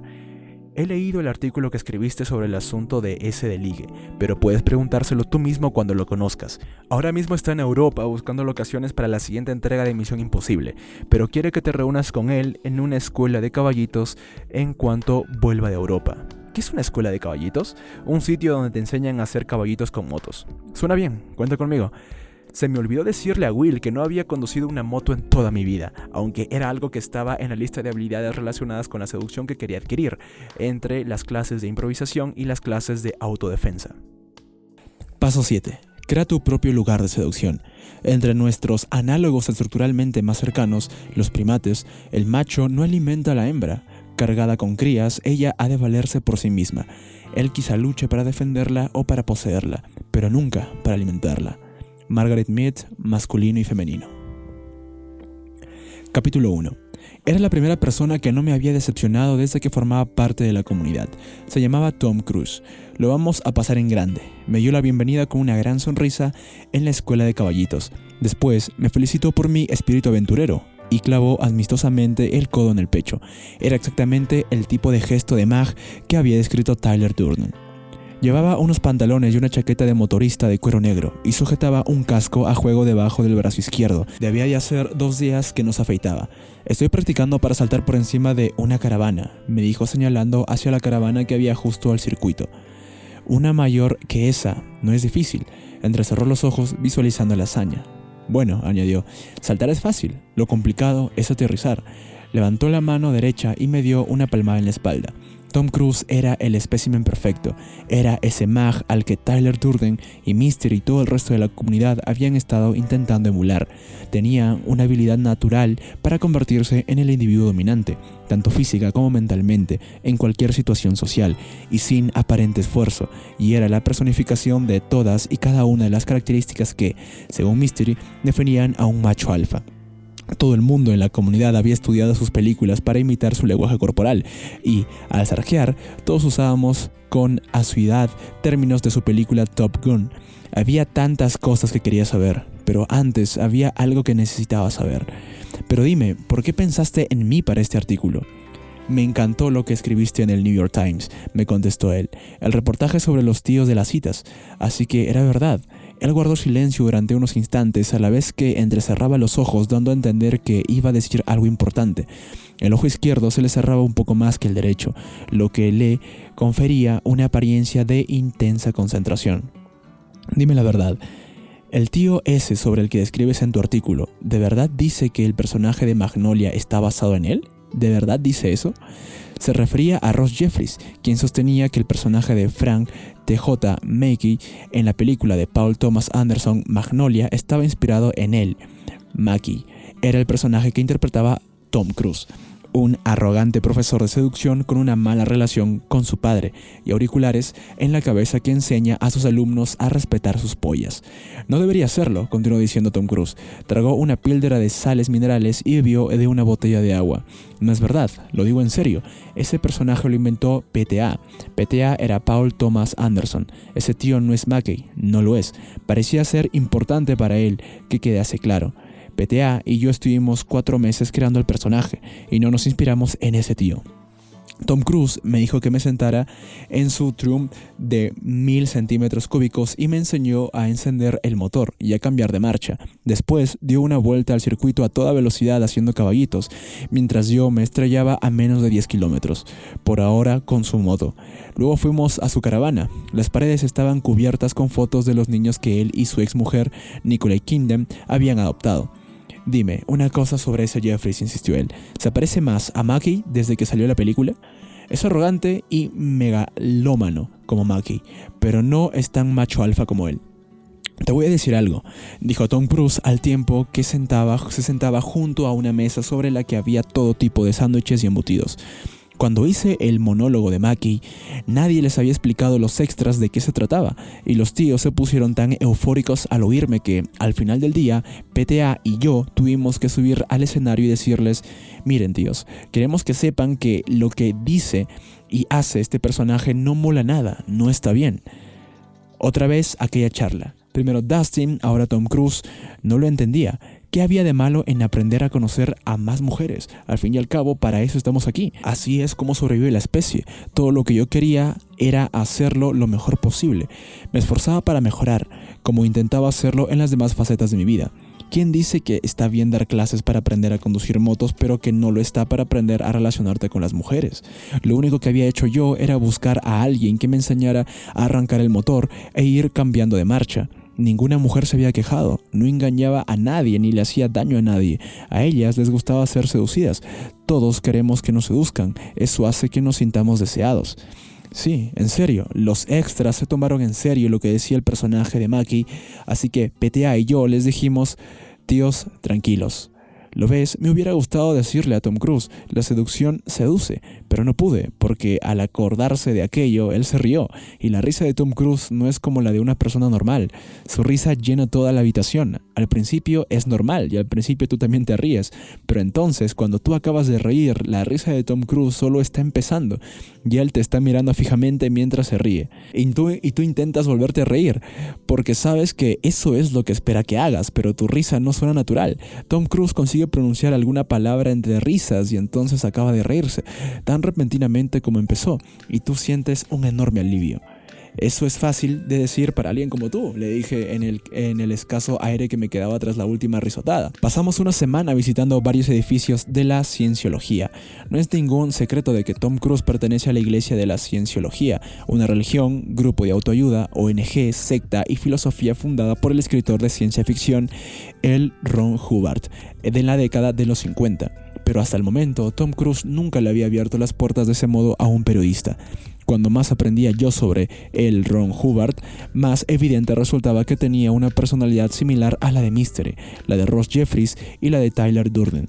Todos eran inteligentísimos, megalómanos, capaces de sintetizar grandes cantidades de información y experiencia en filosofías que giraban en torno a su personalidad. Filosofías que después vendían a una persona que se sentía estafada por la vida. Eran estudiosos obsesivos de los principios que guían el comportamiento humano, pero el carácter más o menos ético y la motivación que los empujaba a convertirse en figuras controvertidas. El último día que pasamos juntos, Tom Cruise me llevó al centro de celebridades de la cienciología de Hollywood Boulevard. Lo primero que me enseñó fue una aula llena de estudiantes aprendiendo a usar e-metros, unos aparatos que miden la conductividad de la piel. Cuando algún curioso entra en una iglesia de la cienciología, se le conecta a un e-metro y se le hacen varias preguntas. Después, el entrevistador repasa los resultados con él y le explica por qué debe unirse a la iglesia de la cienciología para solucionar sus problemas. Divididos en grupos de 2, los estudiantes recrean las distintas posibilidades que pueden darse durante una de dicha entrevista. Delante de ellos tenían un libro de gran tamaño. Cada palabra que pronuncia el entrevistador o auditor en términos de la cienciología, cada respuesta a cada posible situación estaba incluida en esos libros. No se dejaba nada al azar. No podía permitirse que ningún posible converso se les ocurriera entre los dedos a la iglesia de la cienciología. Me di cuenta inmediatamente de que lo que estaba aprendiendo no era otra cosa que una forma de seducción, sin una rígida estructura, sin unos patrones ensayados y sin las técnicas necesarias para superar los posibles escollos. Nunca conseguirían suficientes nuevos adeptos. Uno de los aspectos más frustrantes de sarjear era tener que repetir las mismas frases una y otra vez. Yo estaba cansado de preguntarle a una chica tras otra si creía en los hechizos o si quería que le hiciera el test de las mejores amigas o si se habían fijado en cómo se le movía la nariz cuando se reía. Lo que me hubiera gustado hacer era acercarme a un set y decir: «Quiéranme, soy Style». Pero observando a los auditores pensé que, después de todo, puede que las técnicas de seducción no fueran como las ruedecillas que se pone a las bicicletas de los niños para que aprendan a montar, sino las propias bicis, la esencia de la seducción. Toda forma de demagogia depende de esas técnicas. La religión es seducción, la política es seducción, la vida es seducción. Todos los días repetimos las mismas técnicas para agradarle a la gente o para hacer reír a alguien o para conseguir sobrevivir a otro día sin decirle a nadie lo que pensamos realmente de la vida. Tras la visita, comimos en el restaurante del centro de celebridades, recién afeitado y vestido con una camiseta de color verde oscuro que se ajustaba a su cuerpo como un guante. Tom Cruise era la viva imagen de la salud. Mientras se comía un saludable filete, me habló de sus valores. Creía en aprender nuevas cosas, en hacer bien su trabajo y en no competir con nadie más que consigo mismo. Era una persona centrada, con las ideas claras y una gran fuerza de voluntad. Cualquier decisión que hubiera que tomar, cualquier problema que hubiera que resolver, se abordaba en un diálogo de Tom Cruise consigo mismo. No suelo pedir consejos, me dijo. Soy el tipo de persona que analiza las cosas y una vez que he tomado una decisión no tengo por qué consultarla con nadie. No soy de los que dicen: «Oye, ¿qué te parece esto?». Yo tomo personalmente todas las decisiones que tienen que ver con mi carrera o con mi vida. Cruz se inclinó hacia adelante, con los codos apoyados en el regazo, bajando la cabeza prácticamente hasta la altura de la mesa. Mientras hablaba, se expresaba con gestos tan sutiles como una ligera subida o bajada de los párpados. Tom Cruise había nacido para vender películas, a sí mismo, la cienciología, a mí. Cada vez que yo me criticaba a mí mismo o buscaba algún tipo de excusa para justificar mi comportamiento, él se lanzaba a mi yugular. «Lo siento», le dije en un momento dado mientras hablábamos de un artículo que había escrito. «No quiero sonar como un escritor». «¿Por qué pides perdón? ¿Por qué es malo sonar como un escritor? ¿Qué tiene de malo ser escritor? Los escritores son personas con talento que escriben sobre cosas que a los demás nos interesan». Hizo una pausa antes de continuar con un tono irónico. «No, desde luego, no debe de ser agradable que te confundan con una persona creativa que sabe cómo expresarse». Cruz tenía razón. Yo creía que había acabado con los gurús, pero al parecer necesitaba uno más. Tom Cruise me estaba enseñando más sobre mi actitud interior de lo que me había enseñado mi padre, Mystery, Ross Jeffries o Steve P. juntos. Se levantó y golpeó la mesa con el puño, el gesto de un auténtico mag. «Sé escritor, tío, lo digo en serio. Escribir es algo que vale la pena. De acuerdo, si Cruz lo decía, no había más que hablar. Mientras charlábamos me di cuenta de que de todas las personas a las que había conocido a lo largo de mi vida, nadie tenía la cabeza más en su sitio que Tom Cruise. Y ese era un pensamiento inquietante, pues prácticamente todas sus ideas podían encontrarse en algunos de los numerosos libros escritos por L. Ron Hubbard. Lo descubrí cuando Cruz le pidió a su enlace personal que le trajera un pesado libro rojo, y lo abrió por el Código de Honor de la Cienciología. Sé un buen ejemplo para los demás. Cumple con tus obligaciones. Nunca necesitas alabanzas, aprobación o simpatía. No renuncies a tu propia realidad. Cuando Cruz me dijo que me mandaría una habitación para la gala anual del centro, empecé a pensar que todo aquello no tenía nada que ver con el artículo para la revista Rolling Stone. De lo que se trataba realmente era de conseguir un nuevo converso para la cienciología. Pero si ese era realmente el caso, Cruz se había confundido de persona. Como mucho, me estaba dando acceso a unos conocimientos de los que podría aprender algo, como también podría aprenderlo de los escritores de Joseph Campbell, o de las enseñanzas de Buda, o de las letras del rapero Jay-Z.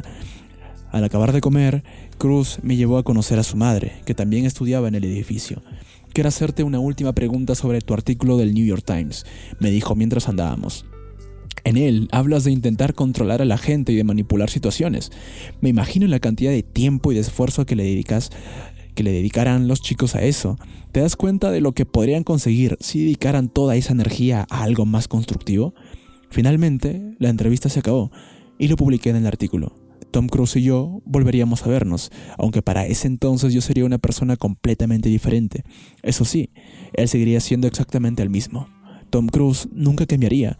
Tom Cruise era un mag y, como tal, me había magiado, pero no me había convertido. Él tenía su iglesia y yo tenía la mía.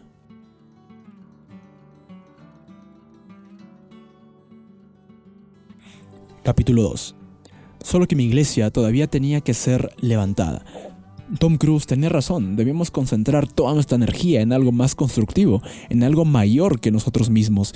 Después de escribir el artículo del New York Times, me sentía como si todavía tuviera que hacer algo importante para la comunidad, como si aquello no hubiera sido más que un paso que me acercaba a la meta, y ahora sabía cuál era esa meta. Proyecto Hollywood, nuestra iglesia de las piernas abiertas. Tuve la epifanía el día de mi cumpleaños. Algunos amigos me habían preparado una fiesta en la discoteca Highlands de Hollywood. Habían llamado prácticamente a todo el mundo que había conocido desde que estaba en la comunidad. Vinieron 300 personas, además de otras 200 a las que no conocía y que sencillamente fueron a la discoteca porque era sábado por la noche. Todos los pesos pesados de la comunidad estaban allí. Rick H., Ross Jeffries, Steve P., Grimble, Bart Baggett, un especialista en el análisis calígrafo, visión y arte, quien protagoniza sus propios videos sobre técnicas sexuales. A pesar de la calidad de mis competidores, ese día no tuve que competir por ningún set, pues aquella noche yo era el rey de la discoteca. Iba vestido como un dandy, con una larga chaqueta negra con un solo botón a la altura del cuello y una camisa color crema con volantes en las mangas. Y yo estaba rodeado de mujeres, ex-ligues, compañeras de polvos, amigas, desconocidas. No podía estar con alguien ni por un solo minuto sin que otra persona exigiera mi atención. Ni siquiera tenía tiempo para sarjear. Las mujeres me obsequiaron con todo tipo de cumplidos sobre mi aspecto, sobre mi cuerpo y hasta sobre mi culo. 4 chicas me dieron su número de teléfono. Una me dijo que había quedado con su novio, pero que en cuanto pudiera se deshacería de él y vendría a verme. Otra escribió su dirección junto al número de teléfono. No conocía a ninguna de las 4 y 2 de ellas ni siquiera estaban ahí por mi cumpleaños. Ya no necesitaba frases de entrada, ni técnicas, ni patrones, ni alas. Lo único que necesitaba eran unos buenos bolsillos para guardar los teléfonos de todas aquellas mujeres. 2 estrellas del porno que habían venido acompañadas a un amigo se acercaron a mí y se presentaron. Una se llamaba Devon y la otra tenía los dientes muy grandes. Me hicieron todo tipo de proposiciones. Yo me sentía como aquella noche en Toronto, cuando me confundieron con Moby, solo que esta vez sabían que yo era Style. Mystery acaba de desarrollar su nueva teoría sobre interacción social. A grandes rasgos, sostenía que las mujeres miden constantemente la valía de los hombres con el fin de determinar si sus características pueden ayudarlas con sus objetivos vitales, que son la supervivencia y la procreación. En la sociedad en miniatura que creamos aquella noche en Highlands, yo era el macho con mayor valía social. E igual que la mayoría de los hombres, se sienten atraídos de una manera refleja el modo del perro de Pavlov por cualquier mujer delgada y rubia con las tetas grandes. Las mujeres tienden a responder a la campanilla de la posición y la valía social. Al final, volví a casa acompañado de una pequeña stripper de grandes ojos y sonrisa traviesa. Mientras nos quitábamos la ropa tumbados en mi cama, de repente ella me preguntó: ¿en qué trabajas? ¿Qué?, contesté yo. No podía creer que me hubiera preguntado algo así, pero ella parecía necesitar ese dato para entender mi posición en la fiesta y su consiguiente atracción hacia mí. ¿En qué trabajas?, volvió a preguntar. Y fue entonces cuando tuve la epifanía. Sarjear era cosa de perdedores. En algún momento del proceso, el sarjeo se había convertido en el objetivo de la seducción, en una meta en sí misma. Al sarjear, lo que haces es poner en práctica todas las noches las técnicas que has aprendido anteriormente, pero todas las noches tienes que empezar desde cero, y no había sido ninguna técnica lo que había hecho que esa chica estuviera en mi cama en ese momento. Había sido un estilo de vida, y eso es algo que se crea de forma acumulativa. Todo lo que haces se suma a lo anterior y te lleva más cerca de tu objetivo. El estilo de vida es algo que te acompaña, no algo sobre lo que se habla. Y aunque el dinero, la fama y la belleza sin duda ayudan, no son necesarios. Lo que hace falta es tener algo que diga a gritos: chicas, abandonen sus aburridas y mundanas vidas y venid a mi excitante mundo. Un mundo lleno de gente interesante y nuevas experiencias, donde la vida es fácil y la diversión abunda, donde en definitiva encontrarán la plenitud. Sarjear era para alumnos, no para maestros. Había llegado el momento de llevar a la hermandad al siguiente nivel, de unir nuestros recursos para crear un estilo de vida en la que fuesen las mujeres quienes acudieran a nosotros, no nosotros a ellas.